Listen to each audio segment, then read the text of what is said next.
Kilalanin ang pagkatao ni Gazini Granados at ang pagkabigo niyang makuha ang korona sa MGI All-Stars. Naging isa sa mga crowd favorites sa unang edisyon ng Miss Grand International All-Stars 2026. Binigyan muli ng pagkakataon ang pagsali sa beauty pageant matapos na mabigong masungkit ang ika-5 korona sa Miss Universe 2019 na nakapasok lamang sa top 20 ng international pageant. Ang puso at katatagan ni Gazini Granados ay higit pa sa koronang kanyang nais na makamit. Mayroon kasing nakakaantig na kwentong buhay ang beauty queen na hinubog ng isang malalim na pagmamahal para sa pamilya at ang walang humpay na determinasyon upang protektahan ang mga mahal sa buhay. Ipinanganak si Gazini Cristiana Jordi Acopiado Granados noong December 26, 1995 sa Dapitan City, Zamboanga del Norte. Siya ay lumaki sa kanyang Filipina mom, si Carmencita Granados, at Palestinian father. Di nagtagal pagkatapos na siya ay maipanganak. Nagkahiwalay ang kanyang mga magulang. Ang kanyang ama ay bumalik sa Middle East nang hindi nalalaman na may anak siyang nangungulila sa kanyang pagmamahal. Habang siya ay lumalaki, hindi kailanman nakilala ni Gazini ang kanyang biological father at ang kanyang unique name na nagmula sa pangalan ng kanyang ama na Gazan, ang siyang nagsilbing isa sa mga koneksyon sa kanyang Palestinian roots. Kasunod ng paghihiwalay ng kanyang mga magulang, lumipat ang pamilya ni Gazini sa Talisay City, Cebu noong siya ay nasa 6th grade. Siya ay pinalaki sa isang warm, tight-knit household ng kanyang mga lolo't lola sa ina at ng kanyang ina.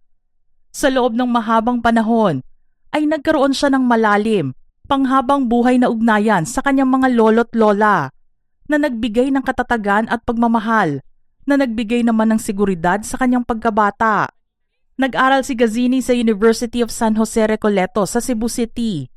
Habang siya ay unang nag-explore ng 6 months course sa nursing dahil sa pagnanais na tumulong sa iba, kalaunan ay napunta siya sa kanyang tunay na hilig at nakapagtapos ng Bachelor of Science degree sa Tourism Management. Sa pagpapakita ng kanyang malawak na kakayahan, nakakuha din siya ng certificate sa Healthcare Services NC2. Ang kanyang oras sa universidad ay hindi lamang tungkol sa akademya dahil isa siyang student leader at napanalunan pa ang titulong Miss Safi noong 2016 na nagbigay ng maliit na sulyap sa tagumpay ng pageantry na naghihintay sa kanya. Unang sumali sa national pageant si Gazini noong 2014 sa Miss World Philippines, kung saan nagtapos siya sa top 13. Matapos ang 5 taong pahinga para tutukan ng pag-aaral at pagmumodelo, nagbalik siya sa Binibining Pilipinas 2019 para katawanin ang Talisay Cebu.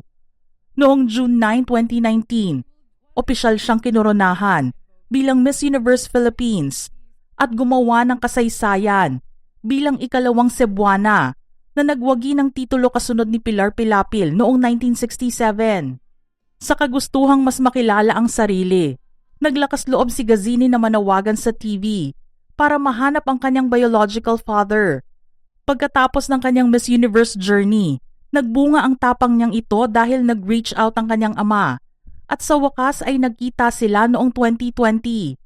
Malaki ang nabago sa pananaw ni Gazini nang yakapin niya ang kanyang Palestinian roots at makasama ang ama. Sa halip na korona, mas naging mahalaga sa kanya na maintindihan ang sitwasyon at pinagdaraanan ng pamilya niya sa Palestine.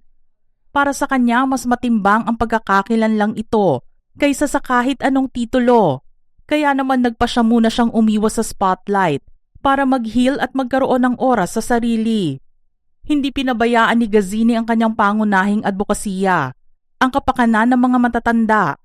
Inspirasyon ang pagpapalaki sa kanya ng kanyang mga lolo't lola at lalo pang napatunayan ang kahalagahan nito ng pumanaw ang kanyang lola dahil sa kakulangan sa medical access. Dahil dito patuloy niyang ipinaglalaban ang mas magandang healthcare at pasilidad para sa mga nakatatanda habang nilalabanan ang ageism. At kung nagpahinga man si Gazini sa pageantry para sa kanyang personal evolution, hindi niya ito tuluyang kinalimutan.